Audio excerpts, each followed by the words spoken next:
यावर्षी पुण्याच्या विसर्जन मिरवणुकीमध्ये सगळ्यांचंच लक्ष वेधून घेत आहे ते तृतीयपंथीयांचं हे ढोल ताशा पथक।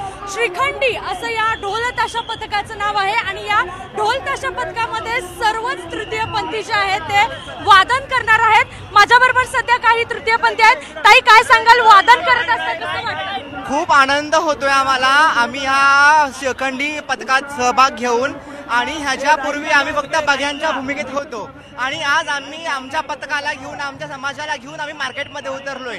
आता आम्हाला गणरायाचरणी एकच प्रार्थना आहे की आम्हाला समाजाने स्वीकारावं आणि त्यांनी आमच्या मागण्या पूर्ण कराव्यात।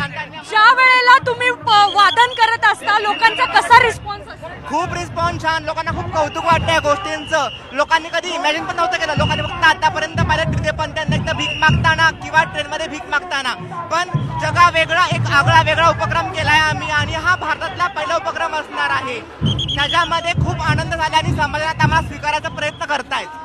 निश्चितच आपण पाहतो हे श्रीखंडी पथक आहे ते मानाच्या तिसऱ्या गणपतीसाठी हे वादन करत